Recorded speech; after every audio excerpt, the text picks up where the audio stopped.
Hi everybody, peace. Carol here, and today I'm going to be talking about something that I've been doing research on. In fact, you see, what I do is every morning when I drink my tea and calm my nervous system and meditate, I spend some time doing research. And a lot of it is personal research, like things that I'm interested in, and I don't want to go to a doctor, and anyway, the doctors don't really know this kind of stuff. And so I was researching superfoods. That's one of my passions, superfoods, and being at your peak mental capacity because, you know, like, the better I can be, the better I can get along in life, right? And so I have some notes. This is a very short discussion. And I'm really interested in the medicinal mushrooms. Because everybody says, oh, the fruiting body, most of the mushrooms, that's the best component of the mushroom, the fruiting body, the top part, because that's where all the polyphenols and the triterpenes and the beta-glucans are. And those are all really, really good for your health, for reducing inflammation, and thinking the best, and neurogenesis, and anti-cancer, and you could just go on. And so Reishi mushroom, lion's mane mushroom, turkey tail mushroom, Cordyceps mushroom, and Chaga. What I'd like to do is go through each of the 5 mushrooms and share my notes, my bullet points, as to what each one of those mushrooms do. And I encourage you to, if you're interested in taking mushroom supplements, if any of these items on my list speak to you, then do your own research and, you know, Google it and make sure, you know, that it's what you want. But this is just sort of like a teaser to get you to, open-minded about taking these medicinal mushrooms. So I'm starting with the Reishi mushroom, spelled R-E-I-S-H-I. It might be pronounced Reishi or Reishi. But the first time I ever heard of this, my uncle, who was in charge of the acupuncture center in Houston, Texas, Bill Blaney, he told me a long time ago that Reishi was a really good mushroom. He mentioned Reishi and maitake. And there's so much research done on Reishi mushroom. I'm going to start by saying that it's very grounding. And let me explain that a minute. Being an aspie / empath / scientist / geek, I'm often not grounded. And by that I mean I'm in my head all the time, and I'm in sort of an abstract world. And I love that place. I love that place because, you know, I've got a big thinking part, you know, and so I'm always thinking, and my main passions are learning and delving deep into the minutiae of subjects that I love. And my uncle was that way too, by the way, but anyway, so it's also a well-known truth in Eastern medicine, in particular traditional Chinese medicine, that if you're in your mind all the time, like I am, in that abstract world of thinking, it removes qi from the rest of the body. It hoards your body's total qi, because all your qi is going to your brain to think. And that's not good for your body at all. And what you need to do, and that's why people meditate, is because it takes them out of their mind, and you focus on your body, and you focus on your breathing, and you put your human awareness into your body so that your body is nurtured and bathed in your love, and all the cells can then better communicate with your brain and with your heart and with each other. And it's not only your cells, but it's your gut microbiome, which is another entire practically organism that's part of you, and also your mitochondria, which before humans evolved and before, you know, mammals and multicellular organisms evolved, mitochondria their primordial state was a bacteria, and they symbiotically evolved with the rest of our body to become this energy production system within every cell of our body, except for not in our blood cells. But the mitochondria are, you know, the main thing they do that we know about is they produce our ATP, which is our energy. And there's, you know, it's really in our best interest to do what the mitochondria would like. We have to respect them. as part of us, part of the grand plan, part of the grand, mysterious, beautiful nature of life. These mitochondria work together with us to help us be who we are. And the more ATP they can make us, the better. So I know I've talked about mitochondria in some of the other videos that I've made, such as the ones on light and how we need light for health. And so, boy, that was a big diversion, but it's really important to understand this.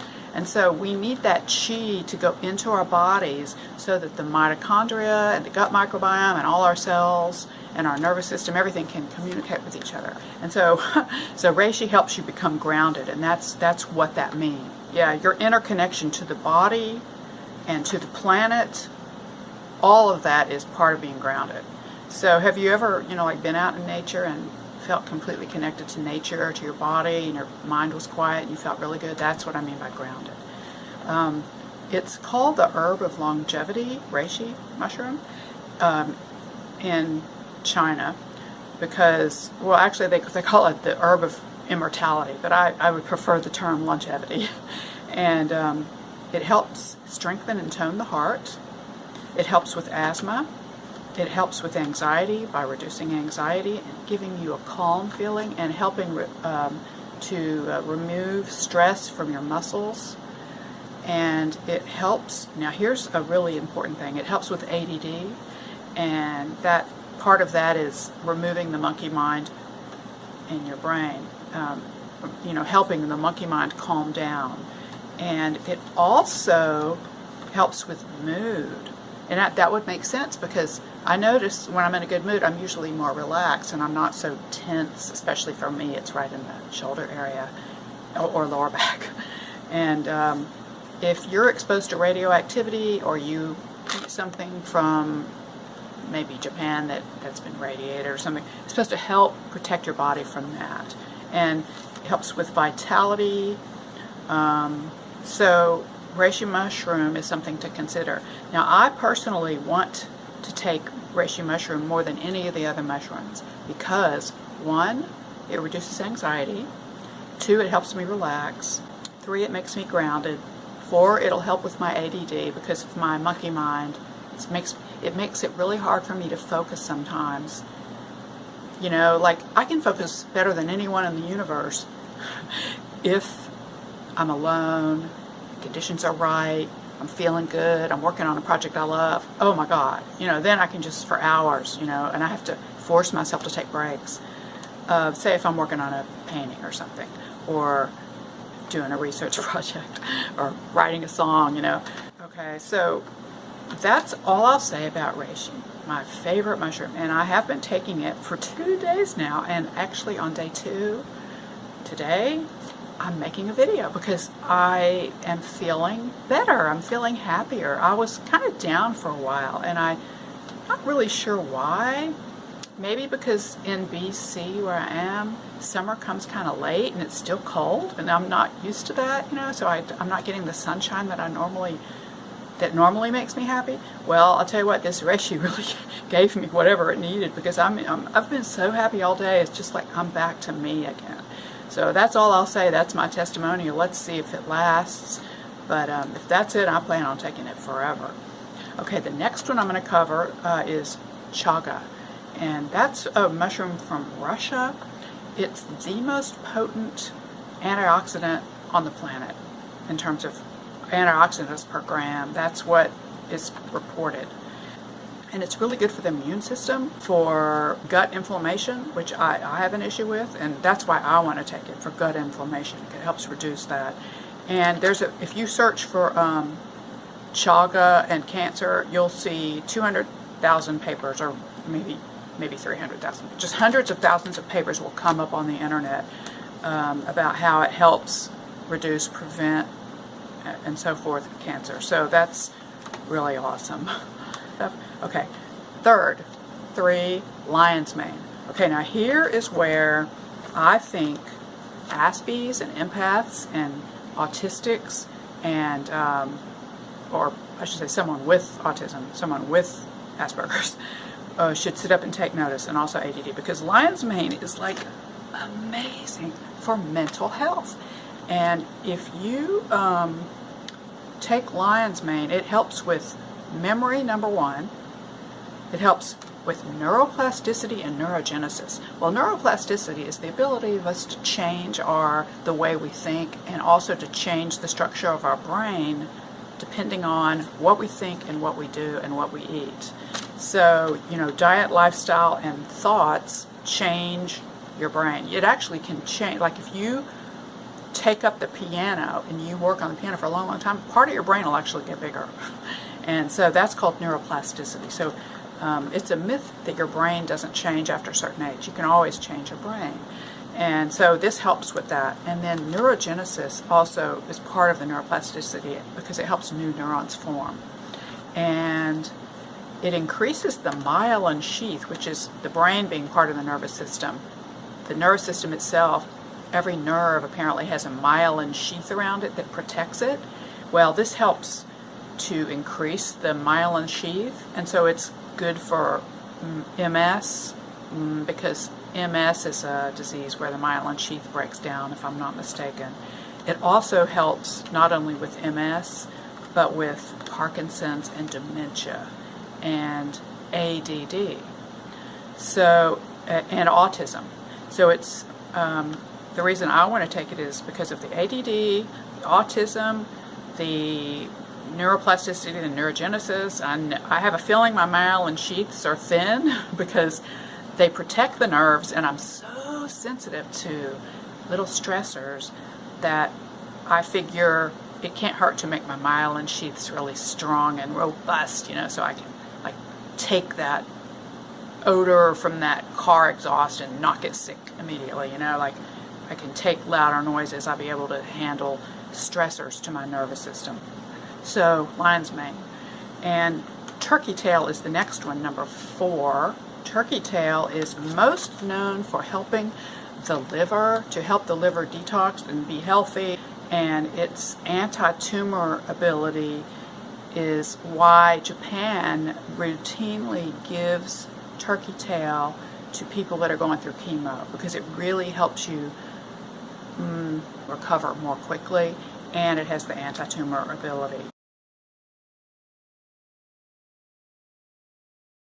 So turkey tail is one of the top 5, I guess I would say I would be taking it for the liver, because if you've ever studied epigenetics, and if you've ever read the genotype diet, you might be aware that certain genotypes have a certain enzyme in the liver that's not as prevalent as the other phenotypes in the human race, and it's called the P450 enzyme system. Well, be that as it may, it just means that whatever medicines I take, it's hard for my liver to get rid of that, and as a result we might get a lot more side effects from medicines. And I know that's true for me. I just pretty much stay away from all over-the-counter and all prescription medicines unless it's a life or death emergency.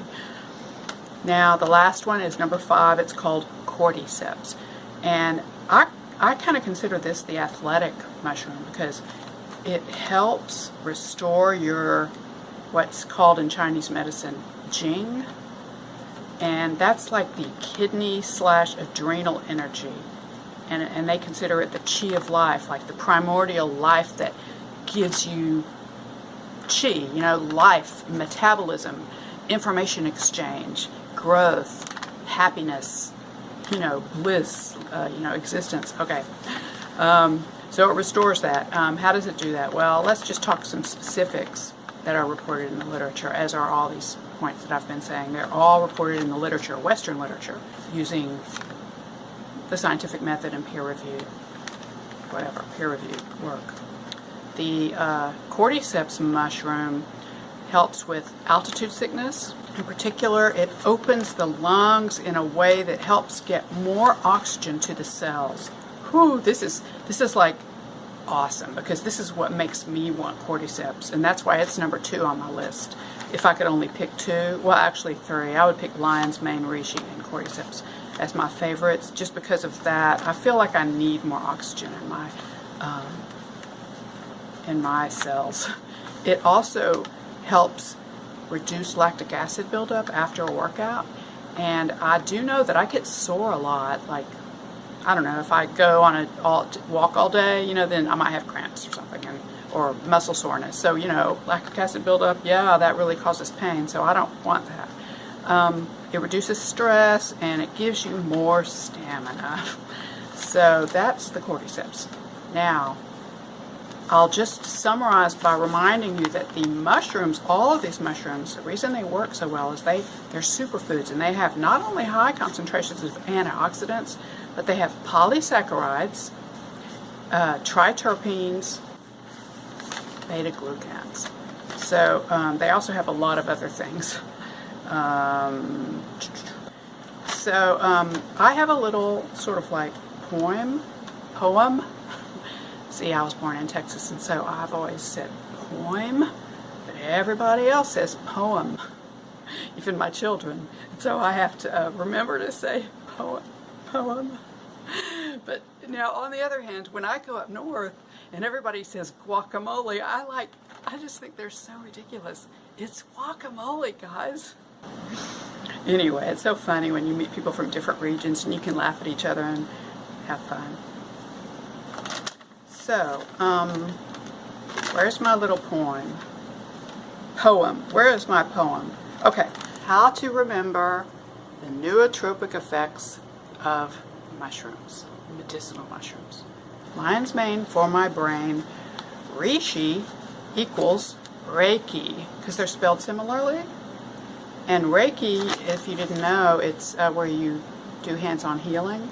And it's been scientifically proven that our hands, when we're in the Reiki state of coherence, emit a lot of coherent infrared rays. So I'll send you some now. And it's very concentrated in the fingernails. And they go into your body. Do you feel it? Anyway, that's Reiki equals Reishi. Okay, and then the next one is Cordyceps for my biceps, because it's a stamina and an athletic endurance kind of a superfood. And then Chaga Mobetta, because it boosts your immune system. And turkey tail, all viruses fail. If you like this video and it helped you and it inspired you to look into mushrooms for nutritional mushrooms, please click like and consider subscribing to the channel. I would really appreciate it. Well, thank you for listening, and it was really nice to spend a moment with you, share my research for the morning. Peace, everybody. So now I'm going to have my morning breakfast. Mushroom tea. Namaste.